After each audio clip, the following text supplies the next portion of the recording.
Brake regulations for locomotive-hauled air or vacuum brake trains are published in Appendix number 6 to the rulebook.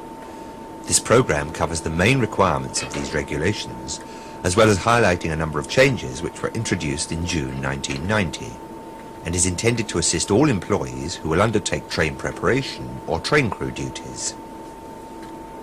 So let's have a look at the general requirements which apply to both air and vacuum brake trains, and which you must observe before a train is allowed to start. Firstly, the automatic brake must be functioning normally on every vehicle of a Class 1, 2, 3 or 5 train and on a Freightliner train. Piped-only vehicles, or vehicles on which the automatic brake is isolated or defective, but on which a through brake pipe is operative, may be conveyed, but the proportion of such vehicles must not be more than 1 in 5. The automatic brake must be operative on the last vehicle of a Class 1, 2, 3 or 5 train, and on the last 3 vehicles of a Freightliner train. Unless the proportion of isolated vehicles is less than 1 in 10, speed must be restricted to 10 miles per hour below the maximum permitted speed for the type of train concerned over each portion of the line. The speed need not, however, be restricted to less than 35 miles per hour.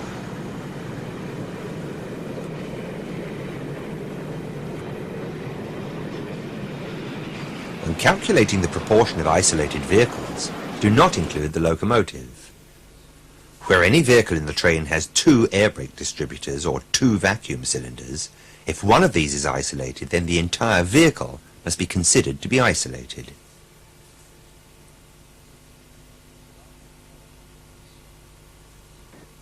On classes 4, 6, 7 and 8 trains, you must ensure that the automatic brake is operative on the last 3 vehicles. These trains must not have a brake force less than that shown in Table E1 of the white pages of the working manual. Again, piped-only vehicles on which the automatic brake is isolated or defective, but where a through brake pipe is available, may be conveyed, but not more than 3 isolated vehicles must be marshalled together. Class 9A trains must not have less than the brake force shown in Table E2 of the white pages of the working manual. When working this class of train, remember that the same constraints apply to the fitted portion as for trains of classes 4, 6, 7 or 8. The automatic brake must be operative on the last 3 vehicles of the fitted portion, and not more than 3 through piped only vehicles may be marshalled together.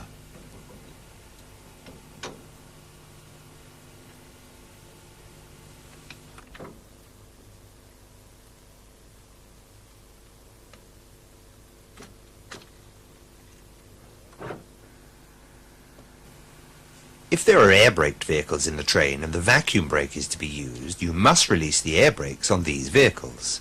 Similarly, the vacuum brake must be released on each vehicle in a train on which the air brake will be used. This is how it's done. To release the air brake, the brake pipe cock at one end of the vehicle should first be opened to fully destroy any brake pipe pressure. Reclose this cock, then pull the brake release cord or rod until the air pressure in the brake cylinder and auxiliary reservoir is completely exhausted. Do not fasten or jam the cord or rod to hold the release valve open. To release the vacuum brake, simply pull the brake release cord or rod at the vacuum cylinder until the brake is fully released. Once again, do not fasten or jam the rod or cord in the release position. Once the vacuum brake is released, don't forget to place the vacuum pipes on the dummy couplings.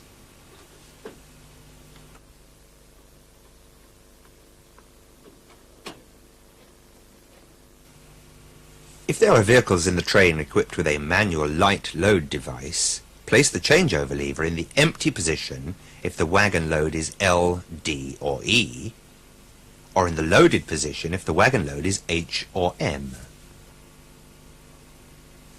Dangerous goods must not be conveyed in a piped-only or an unfitted vehicle, and should not have been loaded in a vehicle on which the automatic brake is isolated or defective.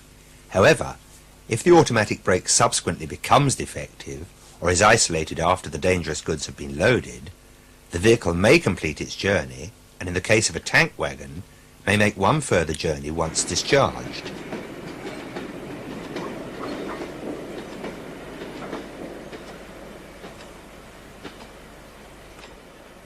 In a Class 9 train, you must ensure that any dangerous goods vehicles are formed in the fitted portion and that the automatic brake is operative on the last vehicle of that portion.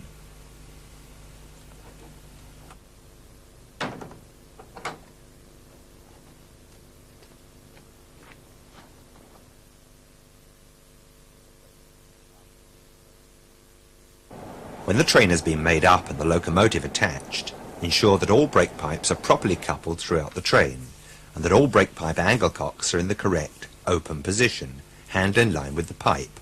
Also ensure that main reservoir pipes are coupled continuously and that the angle cocks are in the open position on a train operating on the two-pipe system. Unless a vehicle is labelled for repair, automatic brake defective, you must ensure that the distributor isolating cock is in the vertical brake operative position and that where provided the adjacent main reservoir isolating cock is in the open position, handle in line with the pipe, on each vehicle of the fitted portion. You must also check the positions of these cocks on any vehicle attached during the journey. You need not, however, specially check this when working a passenger or empty coaching stock train starting from a platform.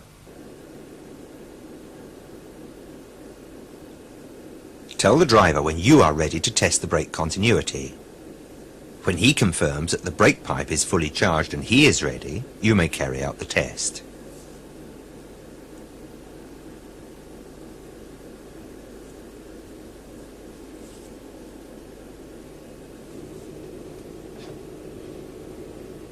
Open the emergency valve in the brake van if it is the last vehicle of the train or fitted portion. Leave the valve open until the reading on the brake pipe gauge has fallen to 0. After reclosing the valve, there should be a pause before the brake pipe recharges to a pressure of 72.5 pounds per square inch, or 5 bar.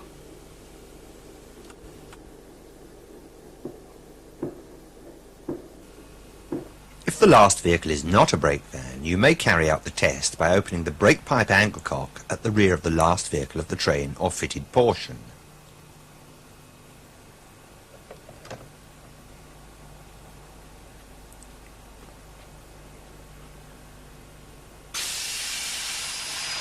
Don't forget to keep the valve or cock open until all the air pressure is discharged. If the last vehicle is a passenger coach without a brake van, you may use the passenger alarm apparatus to carry out the continuity test. Listen carefully for the escaping air and only reset the apparatus once all air pressure is discharged. Finally, if the rearmost vehicle is a passenger coach of the Mark III or IV type, use the brake continuity test cock.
Before carrying out the brake continuity test on trains of classes 4, 6, 7 and 8, you must check that the automatic brake is physically released on the last 3 vehicles. Do this by checking that the brake blocks are free on class-braked vehicles, or that the rigging or linkage is slack on vehicles with disc brakes.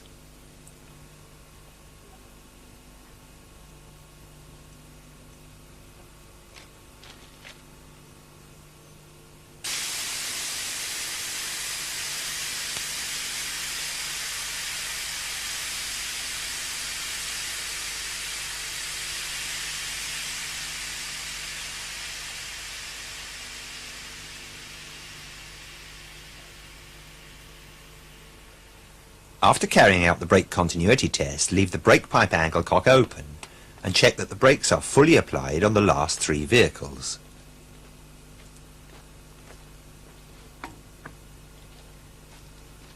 If the vehicle has disc brakes, you need only check that the rigging or linkage is tight. However, if the disc braked vehicle carries this symbol, you need not carry out this check, since it is not possible for non-technical staff to detect the brake operation on this type of equipment. After carrying out this check, reclose the rear brake pipe cock.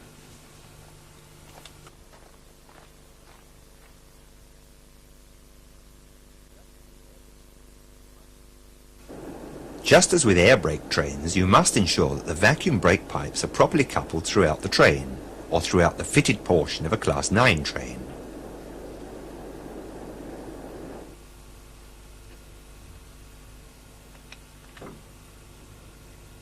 Use the safety pins except where 2 low position pipes are to be coupled.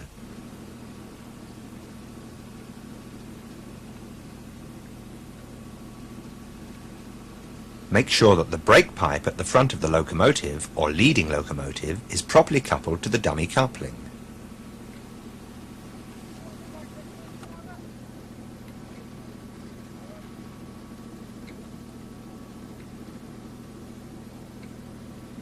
Connect the brake pipe at the rear of the last vehicle to the dummy coupling, and you are ready to test the brake.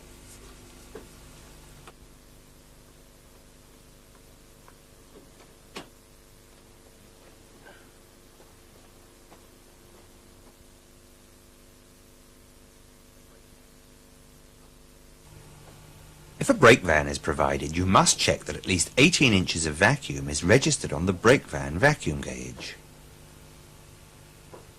Lift the emergency brake valve, listen for the inrush of air, and check that the gauge reading drops.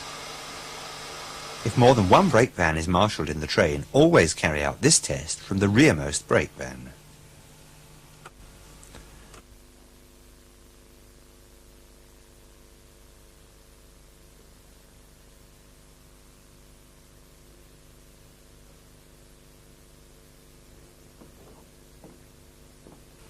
If the rear vehicle is not a brake van, ease the rear vacuum brake pipe off the dummy coupling and ensure that there is an inrush of air.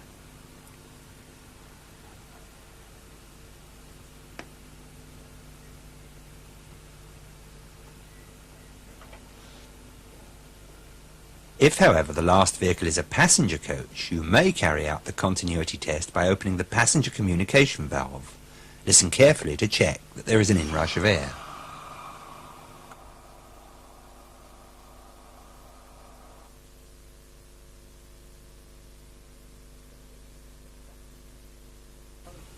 Locations where vacuum test gauges are provided are listed in the white pages of the working manual.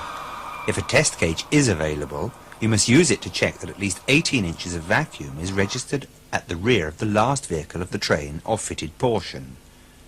There is, of course, no need to use a test gauge if the last vehicle is a brake van.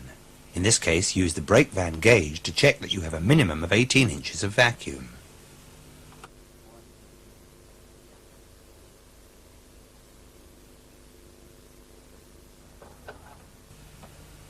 If the train is of Class 4, 6, 7 or 8, you must ensure that the automatic brake is operative on the last 3 vehicles. So before you carry out the brake continuity test, check that the brakes are physically released on these last 3 vehicles.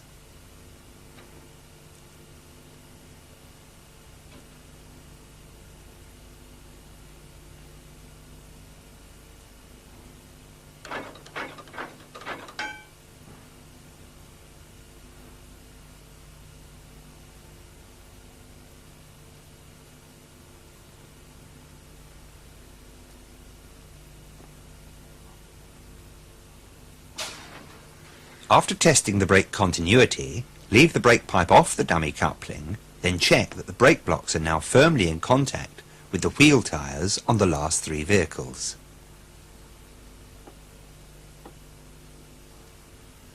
If, where a gauge is used, the required vacuum is not created, maintenance department staff must be advised.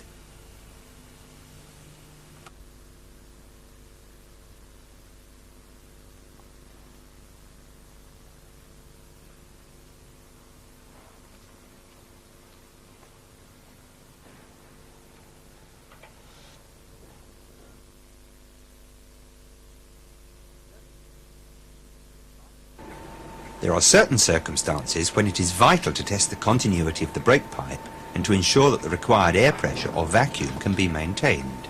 For example, when a locomotive is attached to the train.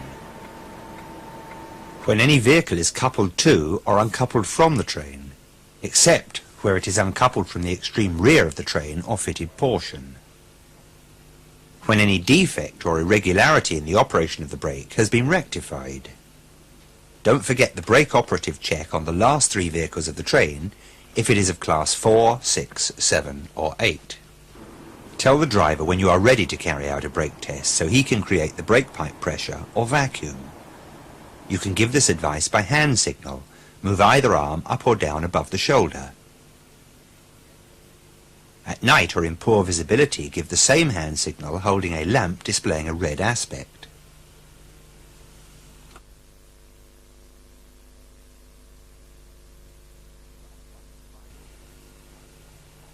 Class 1 to 5 trains must normally operate with both the brake pipe and the main reservoir pipes coupled and operative throughout the train.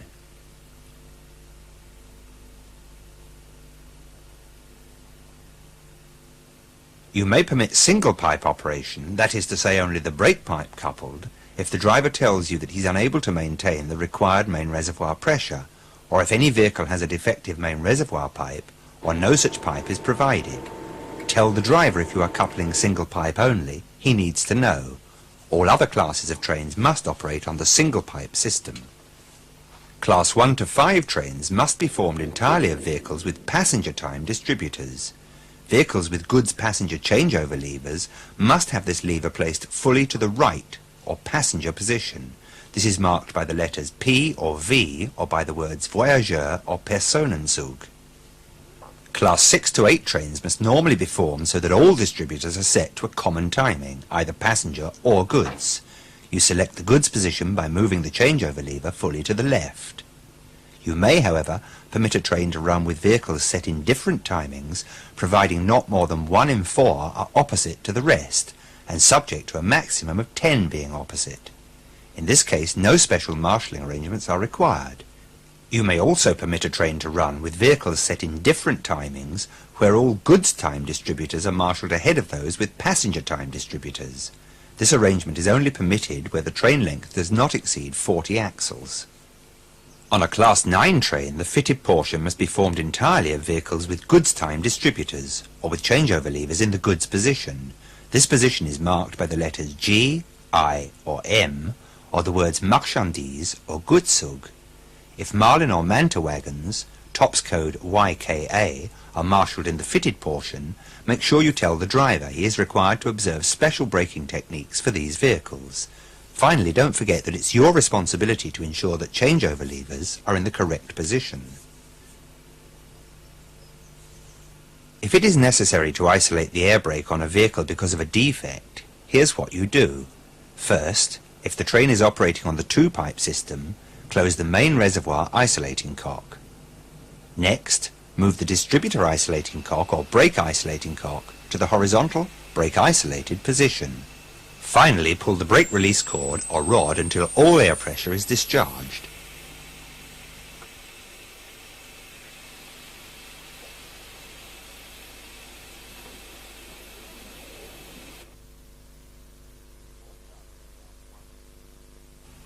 Before starting a Class 1, 2, 3 or 5 train, you must advise the driver of the number of vehicles and the weight of the train, the number of vehicles on which the brake is inoperative, and if a 10 mph speed reduction applies.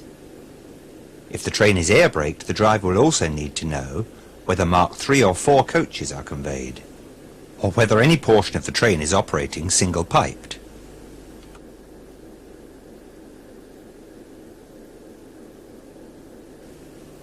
In the case of a train of Class 4, 6, 7, 8 or 9, you must hand over a completed driver's slip, and in the case of a Class 4 train, advise the driver if any part of the train is operating single-piped.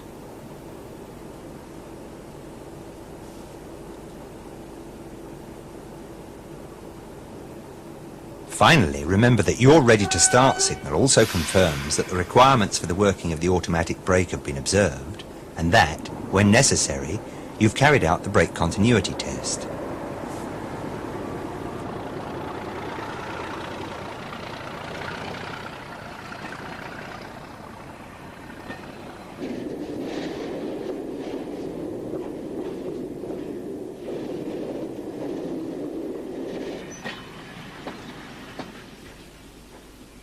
If you become aware of any irregularity in the operation of the brake, the train must be stopped at the first suitable place. Open the emergency brake valve in the brake van sufficiently to attract the driver's attention. He can then select a suitable location to stop. Of course, in an emergency, you open the valve fully and leave it open until the train comes to a stand. If a brake defect can be isolated or the brake cylinders involved can be put out of use by maintenance staff, the train may continue normally, given that the requirements for vehicles with isolated brakes are observed, as we have already seen. If the requirements cannot be observed, or if the defect affects the integrity of the through brake pipe, some very special conditions must be applied.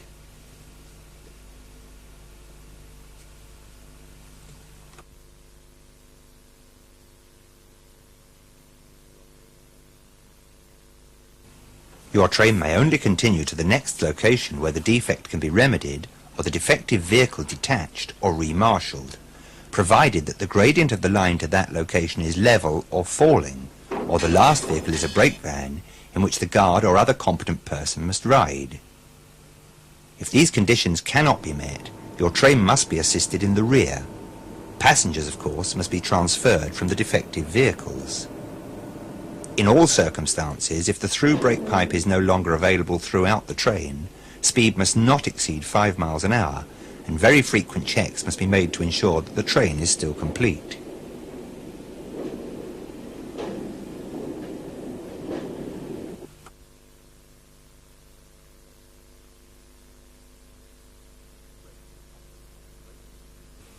If the brakes are inoperative on a greater number of vehicles than normally permitted, the train may continue to the next location where the defect can be remedied. However, speed must be reduced to a level that will ensure that the driver can maintain full control. If the line to the next location is on a rising gradient, the train must be assisted in the rear unless the last vehicle is a brake van in which a competent person must ride. Again, passengers must be transferred from the affected vehicles.